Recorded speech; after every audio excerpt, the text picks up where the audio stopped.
Hour number 2, Danny and Dusty with you on this Tuesday afternoon. Thanks for being a part of our day, letting us be a part of yours. As we roll into the second hour, we bring on the newest member of the Audacy Sports Podcast Network.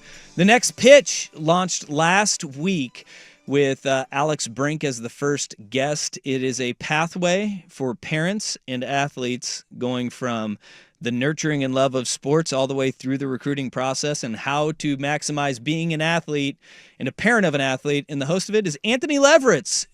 Levs, how you doing, man? I'm doing great. Thanks to you guys for having me on here, man. I listen to you all the time. I'm honored to be here. You have a unique background in hosting this podcast because you, for the longest time, were a college basketball coach. 18 years. 18 years at Willamette, Southern Oregon. Lane Community College. Oh, geez. Willamette. Then I went to Japan and coached in Japan and played in Japan. And then Southern Oregon University for 5, all on the men's side. And then I was at the University of Utah on the women's side for 8 years. Wow. And now you are living up here, and you've got kids of your own. I do. That are going through the youth sports gauntlet, as it is. Yeah, it's and it is a gauntlet. It's crazy. And one of the reasons I started thinking about doing this is I was sitting I was the offensive coordinator for the 7th grade football team and 8th grade football team the last 2 years, coached my son. And I'm sitting in a coaches meeting, and the director of officials is speaking to about 300 coaches there, and tells a story of a 3rd grade football game where a parent was on one of the linesmen, used the yard marker as a javelin to throw at an official.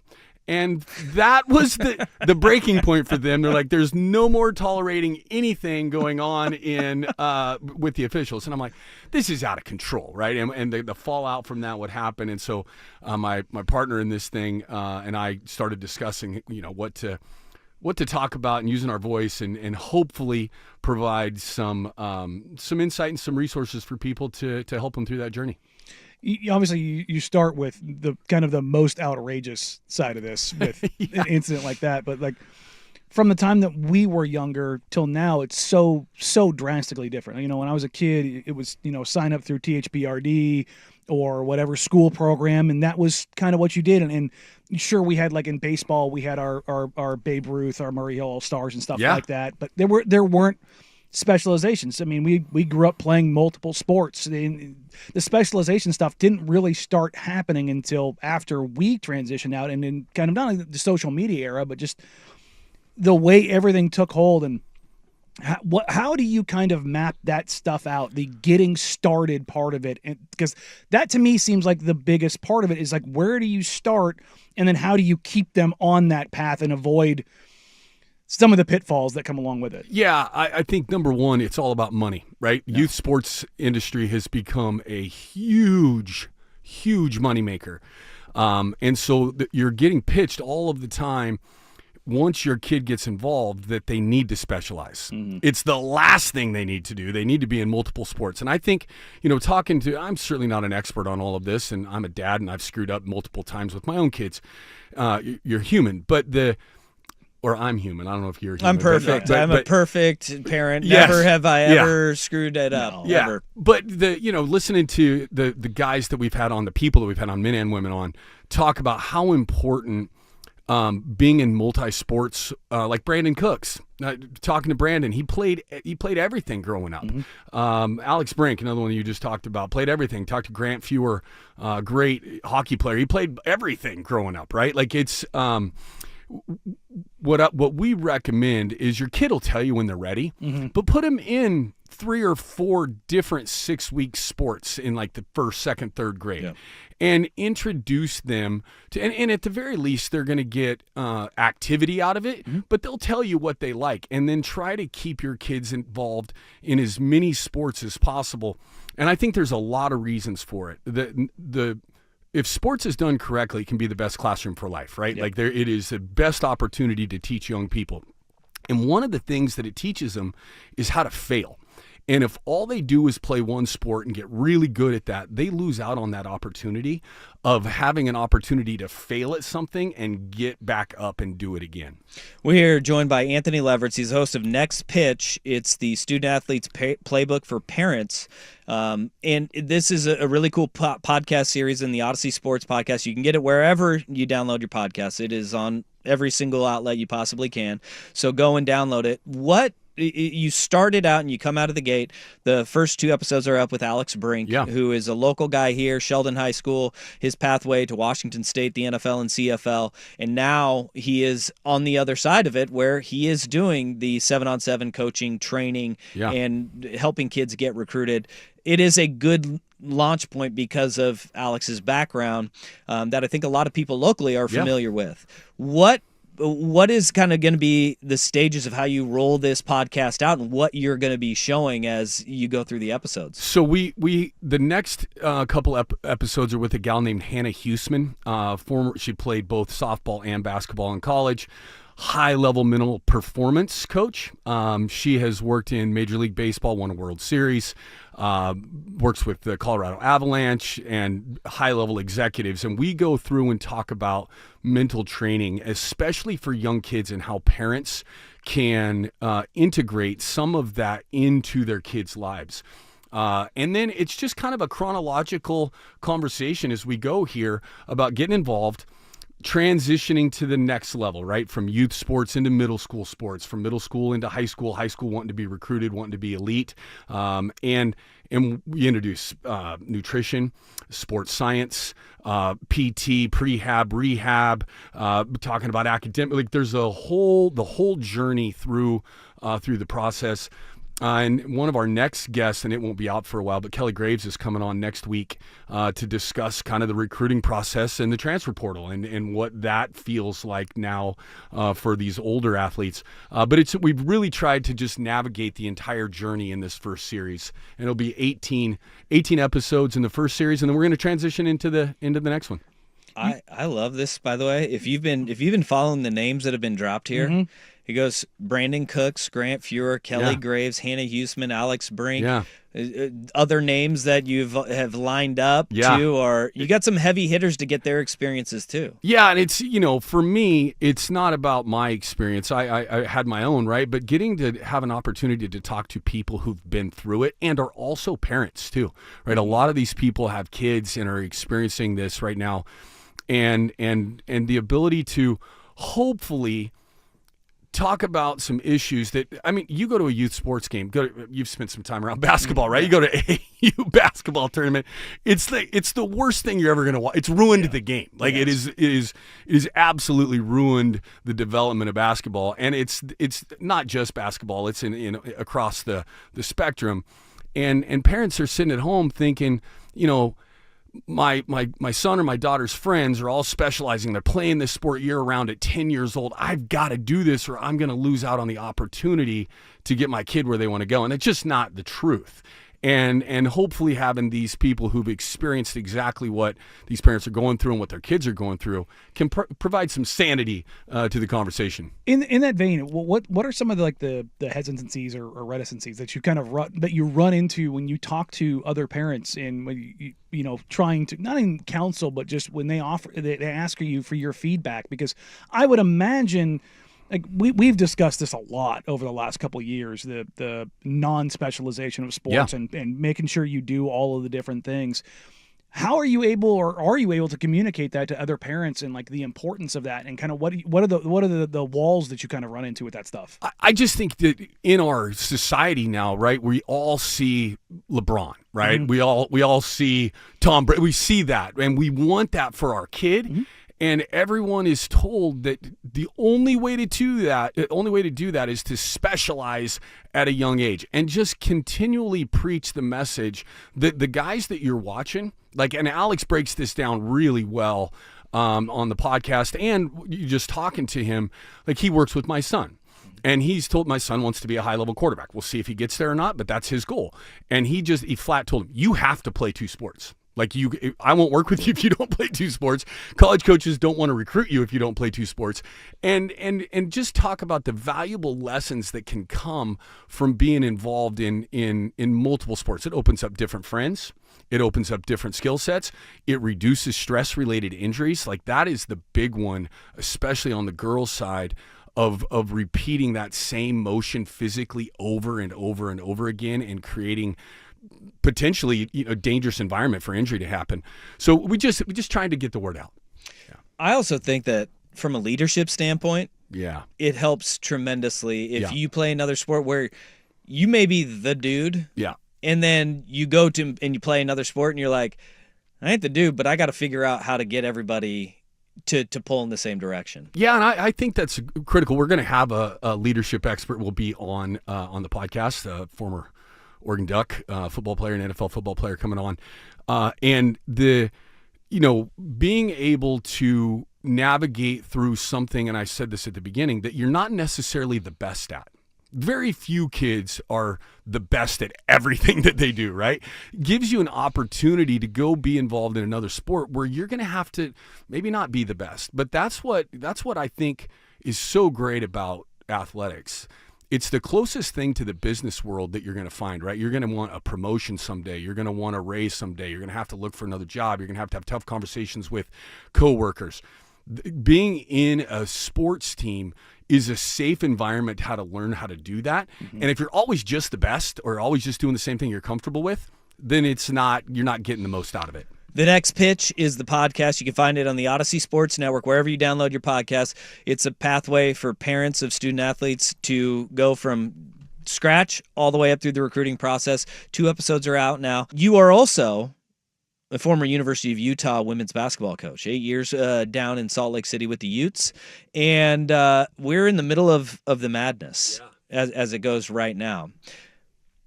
When you watch the NCAA tournament, and you went from the men's game to the women's game, and so you've been on both sides of it. When you watch the NCAA tournament, we had like last night, you had the women's Elite Eight where Paige Beckers goes off. Mm-hmm. From where you started in your coaching career to where women's basketball is right now, what is the biggest difference that you have seen? I think the playmaking, just the ability to make some of the plays that, when I was a young man, and it just wasn't the same, right? Mm-hmm. And the access on television for young people to watch and kind of aspire to do something and then go out on the court in your backyard and do it, right? I grew up watching Michael Jordan, and I couldn't do anything that he did, but every time I watched a game, I'd go out and try and replicate what I just saw on television. Mm-hmm. Yeah. And you didn't have that for young women for a long time, and I think being able to go out and see other kids do it, other young people do it, and then the access that they now have to play, I think has really changed. And I love watching women's basketball. I like watching men's basketball too, but high-level women's basketball is a fun watch. When you look at, you said you want to talk some March Madness. When you look at the state of college basketball this year and kind of going forward, because I think last year you still had the COVID era stuff that was still hanging on pretty tightly, and the game was in kind of a weird spot. Prospects weren't quite as great. Obviously, this class is led by Cooper Flagg, who's a freak, but he's not bad. When you look at where college basketball is, the ratings that came out of the Elite Eight and the Sweet 16 were the highest they've been basically in a decade.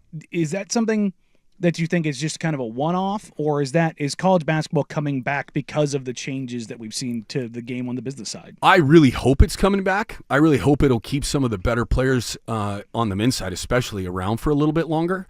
I think it's what women basketball capitalized on so well while the men were struggling a little bit is that storytelling, right? Mm-hmm. We get a chance to watch a Caitlin Clark for 4 years and watch her grow into the player that she became, and people either loved her or hated her, which is great, right? But we didn't have that on the men's side, and it's still not, with the mobility around. I think just having really, really high level basketball had not disappeared, but it wasn't quite as common in college men's basketball. You watch a game, and sometimes it was, even for me, it was unwatchable. And these games have been tremendous and a ton of fun to watch, and being played at a very high level at both ends of the floor. We talked about this yesterday, John Shire and what he's doing. Yeah. He gets he obviously has three of the best young players in college basketball. Yeah. Transcendent star in Cooper Flag. Your coach's eye when you watch him, he's doing a hell of a job. Unbelievable job. He's a hell of a coach. And I did it on the women's side. No one knows her like they knew Coach K, but I followed a lady at Utah that had 24 straight 20-plus win seasons, and coming in behind that is hard. You take that to John Shire with all of the spotlight that is Duke and the brand. What he's done is pretty remarkable. I love watching them play because they don't look like everybody else. That's one of the things about the men's game. I think that, you talk about, this could be a long conversation, but what AAU basketball has done to college basketball, and everybody just running the same pick and roll motion every single possession down the floor. You look at, Duke does not do that. Duke they run sets, they run actions, they end in pick and roll like everybody else does, but they look different. UConn, men's game. I love watching UConn men play. I think he's probably the best coach in the sport, in my opinion. And they run stuff. They run sets, they run actions, they run and execute hard.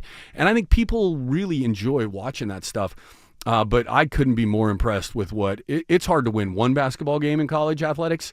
To do what John has been able to do over his short career here, and kind of even take what Duke was to kind of another level now, is pretty impressive. I want to open up that can a little bit on the AAU side. When you look at that world, and I think you and I are of the same mind of what it's done to particularly American basketball. 100%. There's this push now, though, from the NBA to try and fix that, to bring a more European style of development where it's more practice and less games as opposed to more games and less practice. Holistically, when you take a look at that approach, are you of the mindset that's where things need to go, where these kids aren't playing 80 games a year? For so many reasons, they're hard to count, right? Mm-hmm. Like, the number one, you need to be developed as a whole basketball player, and what AAU does, you practice for, except for the very high level teams, you practice for a week, right? You get your press in, you run your press, and you run a couple pick and roll, and it's just running up and down the floor, and it doesn't translate to what you're going to actually have to do to play your position at the collegiate or the professional level. The academy system, I think, absolutely needs to be implemented into the American basketball, and teaching the fundamentals. And while it doesn't sound very sexy, it's why Cooper Flag is so good. He's got an opportunity to be part of USA Basketball, right? And USA Basketball does it right. It's the rest of the AAU system that does not. And so you can see the kind of the results that come out of USA Basketball of how good these kids are, not just as players, because they're all talented, but fundamentally able to do everything that you need to do to be a player. And the other thing that AAU, I think, kills for kids is that competitiveness. You lose a game and you play another game 30 minutes later.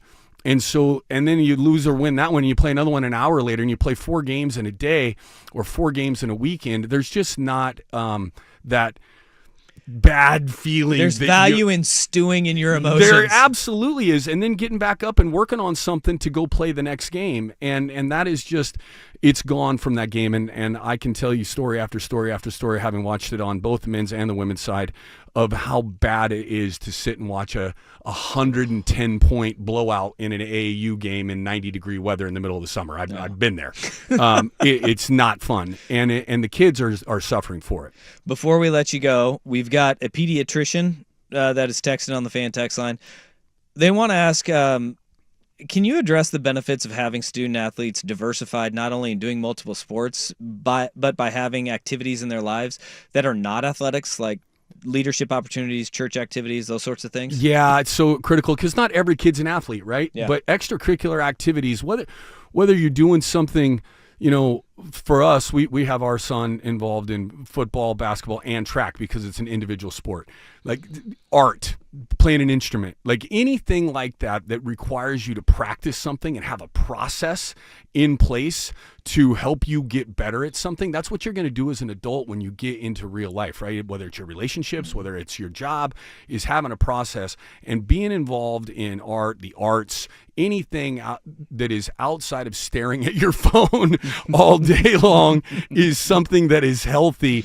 And I go back to this over and over again. You hear me say this over and over again, is it helps you learn how to fail, then go through a process of how to get better and do it again. And maybe you fail again, and then you do it better the next time. And before you let me go, I'm gonna because I've got you here. This is what the message that we tell parents. Kids want to hear over and over again. You hear this over and over again. Kids want to hear from their parents, "I love you and I love watching you play." If you learn anything from us, from our podcast, don't talk to your kid about their performance for at least an hour after the game, where the emotions are high and there's all of that tension that can really destroy a parent-child relationship. Tell them, "I love you and I love watching you play." It's a hard thing to do, but if you can figure out how to get that into your relationship with your young athlete, you're going to be in a much better place. That goes from youth sports all the way through. All the way through. All the way through. Anthony Leverets, the podcast is The Next Pitch. You can get it wherever you find your podcast. It's part of the Audacy Sports network of podcasts. Heavy hitter guests that are coming through on throughout your multi-part series of basically outlining a playbook for being a parent in the youth sports world of today. Thank you so much for coming on, man. Appreciate it. I really appreciate you guys. You guys are, I listen to you almost every day, so I really appreciate the chance to be here with you. Well, and one of your former star players has already sent a text message. Shea Washington. He's already been like, Lev? Lev is on? National Player of the Year. He made us pretty smart. He did. And it's a story for another day. Yes. But when Anthony Leverets was at Southern, I think it was the first day that you were in charge of intramural basketball. I dislocated my shoulder, and he looked at me as I'm sitting there going, uh-oh, and couldn't get it back into place. He goes, "Am I going to have to take you to the hospital?" And he ended up taking me. And the rest of the story gets a little bit more sideways, and that's for another day. But thanks for the ride to the hospital. As we're driving there, he looks at me and he goes, "Dude, this is the first day. Don't F this up for me." Anthony Leverets, it's The Next Pitch podcast. Appreciate your time, man. Oh, thanks for having me.